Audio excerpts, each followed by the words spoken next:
നമസ്കാരം. ചലനറാപ്പിന്റെ SSC ചാനലിലേക്ക് എല്ലാവർക്കും സ്വാഗതം. നമ്മൾ ഇന്ന് പ്രധാനപ്പെട്ട ഒരു കാര്യം പറയാനാണ് വന്നിരിക്കുന്നത്. നമ്മുടെ SSC CGLന്റെ നോട്ടിഫിക്കേഷൻ ഔട്ട് ആയിട്ടുണ്ട്. ഇന്നലെ രാത്രിയാണ് വന്നത്. അപ്പൊ എന്ത് ചെയ്യുക, എല്ലാവരും വേഗം തന്നെ അപ്ലൈ ചെയ്യുക. നമുക്ക് ഡേറ്റും കാര്യങ്ങളും അതിന്റെ യോഗ്യത, ഏജ് ലിമിറ്റ്, അങ്ങനെ കുറെ കാര്യങ്ങൾ നോക്കാനുണ്ട്. ഡിഗ്രിക്കാർക്കാണ് ഇത് സാധാരണ അപേക്ഷിക്കുന്നത്.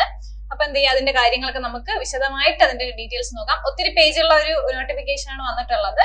സോ നമ്മൾ എല്ലാം ഒന്നും എടുക്കുന്നില്ല. നമുക്ക് അത്യാവശ്യമുള്ളത് ഏതൊക്കെയാണോ അത് മാത്രം, ആ പേജുകൾ മാത്രമേ ഞാൻ എടുത്തിട്ടുള്ളൂ. അല്ലെങ്കിൽ നമുക്കൊരു 113 പേജ് ഉണ്ട് മൊത്തം. അപ്പൊ അത്രയും പറയേണ്ട ആവശ്യമില്ലാത്തത് കൊണ്ട് മെയിൻ ആയിട്ടുള്ളത് മാത്രം നോക്കുന്നുള്ളൂ. അപ്പൊ ഇന്നലെ രാത്രിയാണ് നമ്മുടെ നോട്ടിഫിക്കേഷൻ വന്നത്.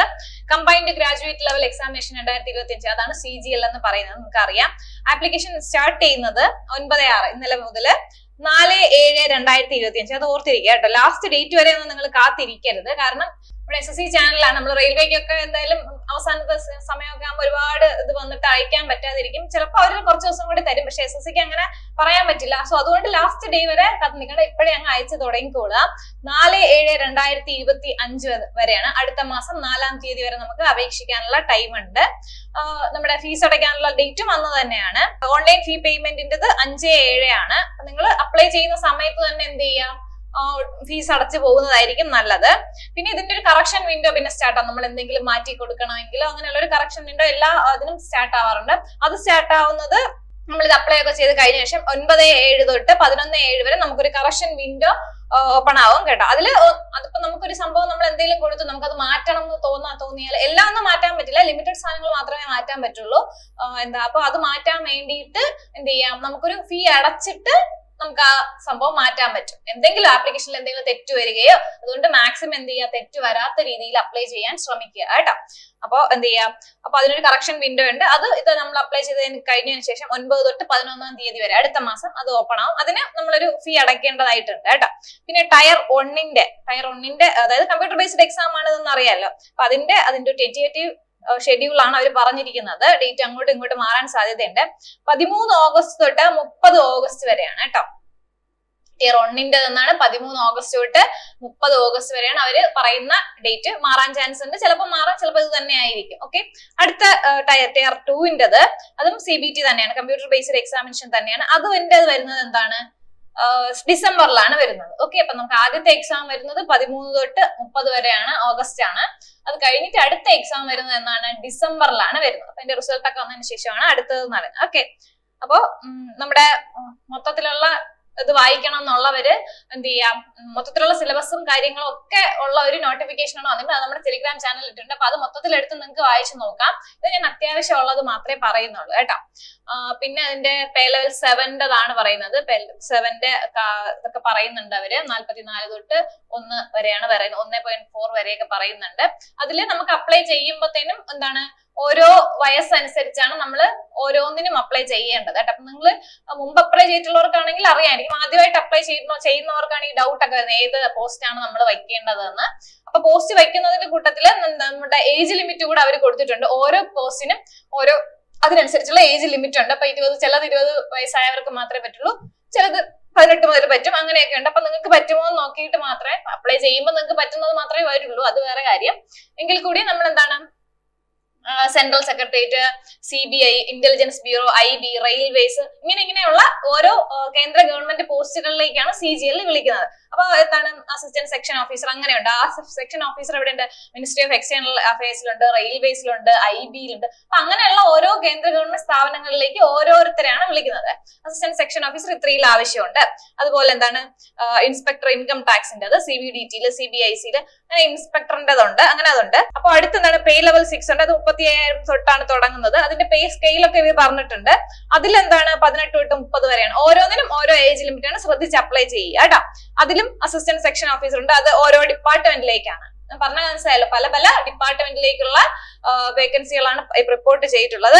NHRC-യിലുണ്ട്, CBIC-യിലുണ്ട്, അങ്ങനെ ഓരോന്നായിട്ട്. അതിലും അവർ ഓരോരോ എന്ത് പറഞ്ഞിട്ടുണ്ട്, ചിലത് 32 വയസ്സ് വരെയൊക്കെ പറയുന്നുണ്ട്, ചിലത് 27 വയസ്സ് വരെയൊക്കെ പറയുന്നുള്ളൂ. ഈ ഓഡിറ്റർ, അക്കൗണ്ടന്റ് പോലുള്ള പേ ലെവൽ 5-ന്റേത് എന്താണ്, ഒരു 18 to 27 വയസ്സ് വരെയൊക്കെ പറ്റുന്നുള്ളൂ. അതെന്തിലാണ്, ജനറൽ അക്കൗണ്ട്സിലുണ്ട്, മിനിസ്ട്രി ഓഫ് ഡിഫൻസ്, പല ഡിപ്പാർട്ട്മെന്റിലായിട്ട് വന്നിട്ടുണ്ട്. നിങ്ങൾ അപ്ലൈ ചെയ്യുമ്പോൾ അത് ശ്രദ്ധിച്ച് വേണം അപ്ലൈ ചെയ്യാനായിട്ട്. അടുത്ത പേ ലെവൽ 4 ആണെങ്കിലും അങ്ങനെ തന്നെയാണ്. അതില് പോസ്റ്റൽ അസിസ്റ്റന്റ് വരുന്നുണ്ട്, senior administrative assistant, tax assistant വരുന്നുണ്ട്. ഇതൊക്കെ ഓരോ ഡിപ്പാർട്ട്മെന്റിലും വരുന്നുണ്ട്. ഏതൊക്കെയാണെന്നുള്ളത് വരുന്നുണ്ട്. നിങ്ങൾക്ക് മൊത്തമായിട്ടൊന്ന് വായിച്ച് മനസ്സിലാക്കാവുന്നതേ ഉള്ളൂ. അതിനനുസരിച്ചുള്ള അതിന്റെ ഗ്രൂപ്പും അതിന്റെ ഏജും പറയുന്നുണ്ട്. നിങ്ങൾക്ക് ആവശ്യമുള്ളത് നിങ്ങൾ അപ്ലൈ ചെയ്യാം. പിന്നെ അടുത്ത് നമ്മൾ മെയിൻ ആയിട്ട് നോക്കേണ്ടത് ഏജ് ലിമിറ്റ് ആണ് കേട്ടോ. ഏജ് ലിമിറ്റ് ഞാൻ നേരത്തെ പറഞ്ഞത് ഓരോ പോസ്റ്റിനും ഓരോ ഏജ് ലിമിറ്റ് ആയിട്ടാണ് വരുന്നത്. അസ് ഓൺ 1/8/2025 ആ ഒരു ഇത് വെച്ചിട്ടാണ് അവർ കണക്കാക്കുന്നത് നിങ്ങളുടെ ഏജ് ലിമിറ്റ്. എന്താണ്, ചിലതിന് 18 to 27 ആണ്, 20 to 30, 18 to 30, 18 to 32. അപ്പം അത് ഏതൊക്കെയാണ് നിങ്ങൾ പോസ്റ്റിൽ അപ്ലൈ ചെയ്യുന്നത്, ആ പോസ്റ്റിൽ നിങ്ങൾ എപ്പോ ജനിച്ചു. ഇപ്പം 18 to 27 വരെ ആണെങ്കിൽ 2/8/98 മുതൽ 1/8/2007 വരെ ഉള്ളവർക്ക് എന്ത് ചെയ്യാൻ പറ്റും, അപ്ലൈ ചെയ്യാൻ പറ്റും. അങ്ങനെയാണ്. അപ്പൊ അത് ഓരോന്ന് നോക്കിയിട്ട് നിങ്ങളുടെ ഏതൊക്കെയാണ് എന്നുള്ളത് അപ്ലൈ ചെയ്യാൻ പറ്റും. ഓക്കെ. പിന്നെ SC ST ആണെങ്കിൽ 5 ഇയേഴ്സിന്റെ ഏജ് റിലാക്സേഷൻ ഉണ്ട്. OBC ആണെങ്കിൽ 3 ഇയേഴ്സ് ഉണ്ട്. PW അല്ലാത്തതാണെങ്കിൽ 10 ഇയേഴ്സ് ഒക്കെ വരുന്നുണ്ട് കേട്ടോ. അപ്പൊ അടുത്ത് വരുന്നത് വാക്കൻസീസും റിസർവേഷനും ആണ്. അപ്പൊ വേക്കൻസീസ് വരുന്നത് 14,582 വേക്കൻസീസ് ആണ് വരുന്നത്. ഇത് ഒരു ടെന്റേറ്റീവ് വേക്കൻസി ആണ് അവർ പറയുന്നത്. ഇതിൽ മാറ്റം വരാം, കുറയത്തില്ല, കൂടാനേ ചാൻസ് ഉള്ളു കേട്ടോ. അപ്പൊ അതിനനുസരിച്ച് എന്ത് ചെയ്യാം, അത് ഓരോന്നായിട്ട് അവര് പറയും. അപ്പൊ നമുക്ക് 14,582 വേക്കൻസീസ് ആണ് ഉള്ളതെന്ന് ഞാൻ പറഞ്ഞു. അത് കൂടാതെ നമുക്ക് ഈ SC ST EWS OBC അങ്ങനെയുള്ളവർക്കൊക്കെ ആയിട്ട് അവരുടേതായിട്ടുള്ള സർട്ടിഫിക്കറ്റ്സ് ഒക്കെ വേണം കേട്ടോ. അതൊക്കെ നമ്മൾ അപ്ലോഡ് ചെയ്യേണ്ടി വരും. അപ്പൊ അവരുടേതായിട്ടുള്ള സർട്ടിഫിക്കറ്റ്സ്, അവർ പുതിയ സർട്ടിഫിക്കറ്റ്സ് എടുത്തു വെക്കുന്നതായിരിക്കും നല്ലത്. പല പല സർട്ടിഫിക്കറ്റ്സ് അപ്ലൈ ഈ നമ്മുടെ നോട്ടിഫിക്കേഷന്റെ കൂടെ തന്നെ പല സർട്ടിഫിക്കറ്റ്സ് ഒക്കെ വെക്കാനുള്ളത് അവർ തന്നിട്ടുണ്ട്. അപ്പൊ ഈ EWS കാറ്റഗറിയിലൊക്കെ ഉള്ളവർക്ക് പ്രത്യേക സർട്ടിഫിക്കറ്റ് ഉള്ളവരുടെ ഇത് തെളിയിക്കുന്നതിനുള്ള സർട്ടിഫിക്കറ്റ് അത് പുതിയത് തന്നെ നിങ്ങൾ എടുക്കുക. കാരണം ഓരോ ഫിനാൻഷ്യൽ ഇയറിലും പുതിയത് എടുക്കേണ്ടി വരും. അപ്പൊ ഒരിക്കൽ എടുത്തു എന്ന് വെച്ചാൽ അത് തന്നെ മുന്നേ നമുക്ക് പറ്റില്ല. അപ്പൊ ഈ വർഷത്തേക്ക് വേണ്ടിയിട്ട് നിങ്ങൾ അതൊന്നുകൂടെ എടുത്തു വെക്കുന്നത് നല്ലതായിരിക്കും കേട്ടോ. പിന്നെ എഡ്യൂക്കേഷണൽ ക്വാളിഫിക്കേഷൻ ആണ്. ഡിഗ്രി ഉള്ള എല്ലാവർക്കും ഒരുവിധം എല്ലാം എഴുതാൻ പറ്റും. എങ്കിൽ കൂടിയും ഈ സ്റ്റാറ്റിസ്റ്റിക്കൽ ഓഫീസർ പോലുള്ളവർക്ക് എന്ത് ചെയ്യേണ്ടി വരുന്നുണ്ട്, അതിന് അവർ പ്രത്യേകം പറഞ്ഞിട്ടുണ്ട്. ജൂനിയർ സ്റ്റാറ്റിസ്റ്റിക്കൽ ഓഫീസറിനാണെങ്കിൽ bachelor's degree in any subject from recognised university or institute with ഈ 60% marks in mathematics and 12th standard level or bachelor's degree in the subject of with statistics as one of subject is degree level. അപ്പോൾ degree ലെവലിൽ ഒരു statistics എന്നുള്ളത് പഠിച്ചിരിക്കണം, അങ്ങനെയും പറയുന്നുണ്ട്.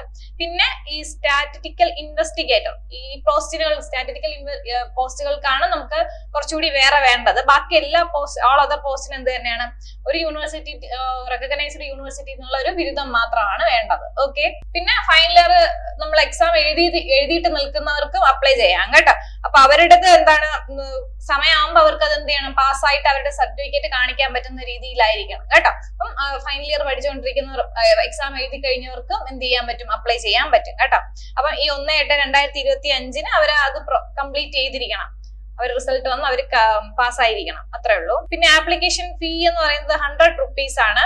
Woman, പിന്നെ എന്താണ് scheduled caste, ST, persons with benchmark disabilities, ex servicemen, അവർക്കൊന്നും ഫീസ് ഇല്ല. ബാക്കിയുള്ളവർക്ക് എല്ലാവർക്കും എന്തുണ്ട്, 100 രൂപ ഫീസ് ഉണ്ട് കേട്ടോ. നെറ്റ് ബാങ്കിങ് വഴിയൊക്കെ അയക്കാൻ പറ്റും. ഫീ അടയ്ക്കാൻ ഒരു ദിവസം കൂടി ബാക്കിയാണ്. നമ്മൾ അപ്ലൈ ചെയ്തിട്ട് ഒരു ദിവസം കൂടി, 4 എന്നാണല്ലോ പറഞ്ഞത്, 5-ാം തീയതി വരെ നമുക്ക് ഫീ അടയ്ക്കാൻ സമയമുണ്ട്. നമ്മൾ പക്ഷെ അതിന്റെ കൂടെ തന്നെ അങ്ങ് അടയ്ക്കുന്നതായിരിക്കും നല്ലത്. പിന്നെ മറന്നുപോയാലോ, അതുകൊണ്ട് അതിന്റെ കൂടെ അങ്ങ് അയക്കുന്നതായിരിക്കും നല്ലത്.